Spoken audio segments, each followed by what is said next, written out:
Boba Fett is a big favourite of mine. From the moment I saw him in Empire Strikes Back, I knew he was something special. I think one of the things that drew me to him was the lack of information about him, just that air of mystery. In other media like comics and books, you didn't really get into his head or get too deep into his motivations. We barely learnt that he was a Mandalorian from the planet Mandalore. He was just a cool anti-hero, not a true bad guy, even if he was affiliated with them at times. He was in it for the money, but honourable in his own way. Bounty hunting was his business, and business was good.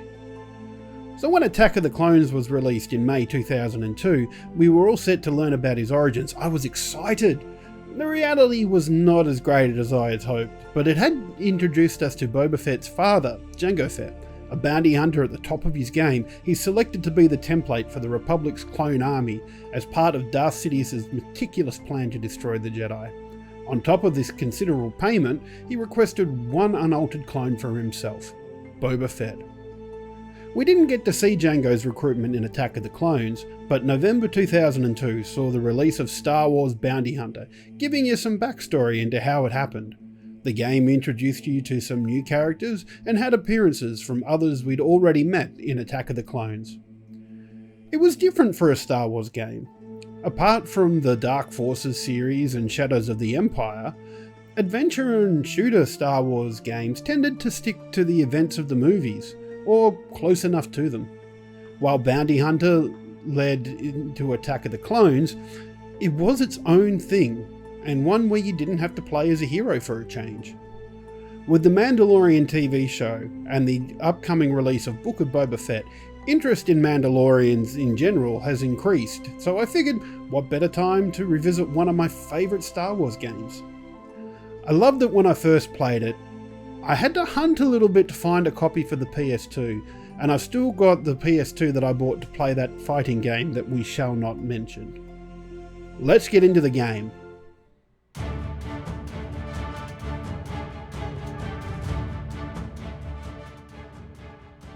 Star Wars Bounty Hunter contains 6 chapters, each comprised of 3 levels.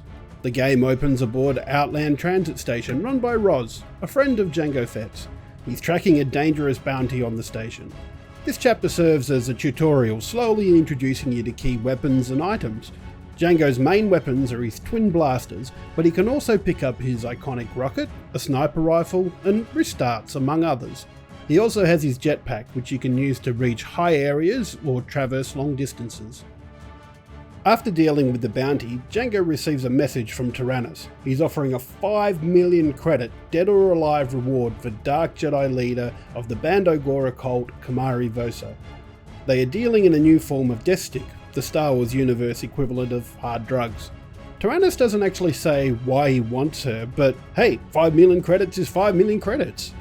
Setting off in his ship Jasta's Legacy, and hoping he doesn't run into his enemy and rival bounty hunter Montross, Jango heads to Coruscant, tracking the sale and distribution of these death sticks. Jango learns that they are coming from crime lord Sebulto on the planet Malastare. To gain an audience with Sebulto, Jango needs something that he wants, so Jango heads to a prison on Uvo 4 to break out a prisoner that Sebulto has a bounty on.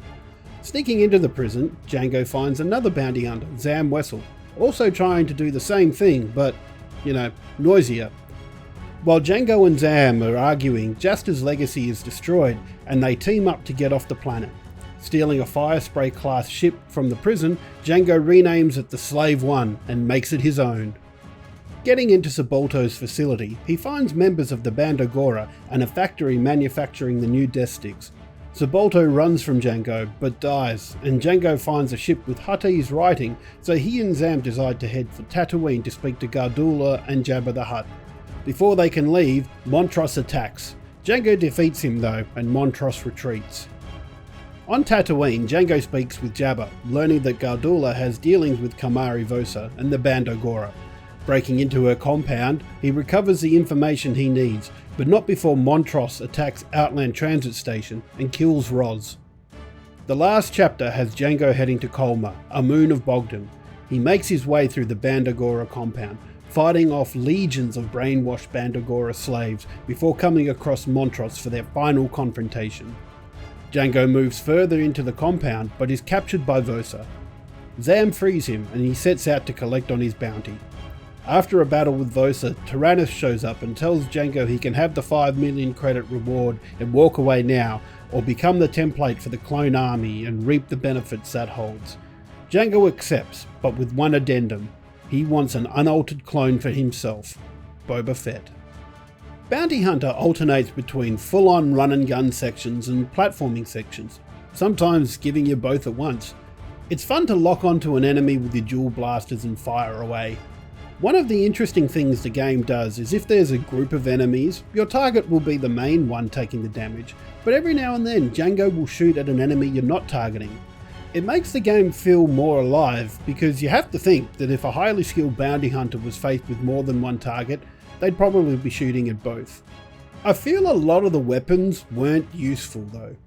It was hard to cycle between weapons, and it wasn't until the last chapter that I discovered holding down the weapon swap button would essentially pause the game and let me easily select which weapon I wanted.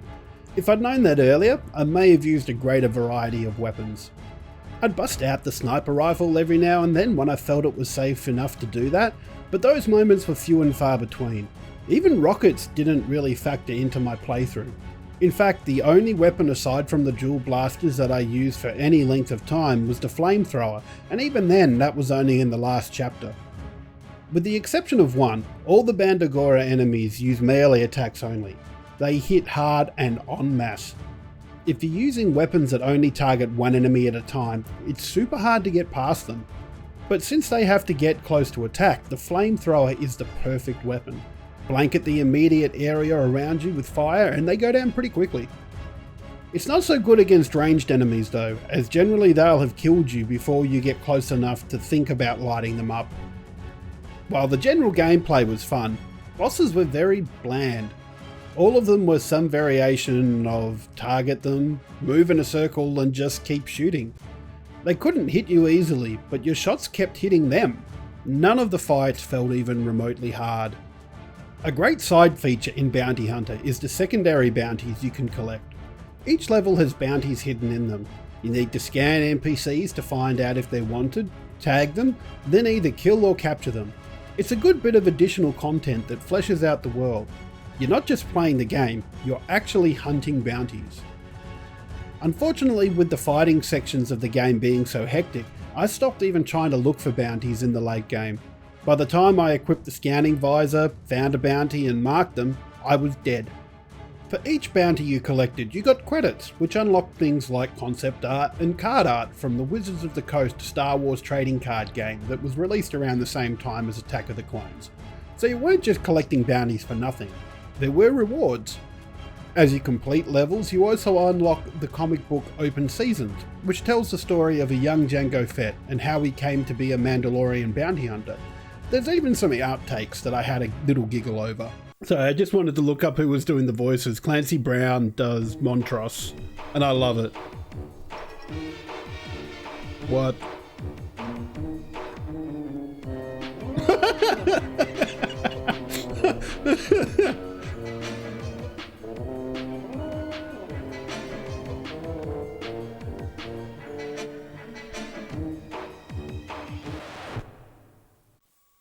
Thank you for these gems, LucasArts. My biggest complaint about the game was the camera.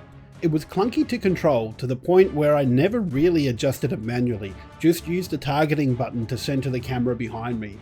And even then, if you were targeting something and it went past, the camera would flip out and the controls not know what to do, so you got stuck in this mode of the camera flipping backwards and forward. I am also way over the continue system. I get that continues and lives are a way to wring more money out of people in arcades, but I can't believe they persisted in console games for so long. The game is very generous with checkpoints, but when you only have 5 continues, there wasn't much of a chance to learn the levels if you were having trouble. This was particularly evident in some platforming sections where if you fell into an abyss, you would die and lose a continue.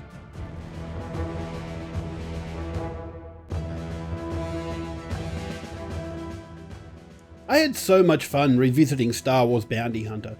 It controls mostly fine and captures the feeling of being Jango Fett very well. Even with the camera issues, the game still plays well. I played most of the game with Django's dual blasters, not because I had trouble switching between the weapons, but because they were Django's weapons. I couldn't bring myself to play with anything else.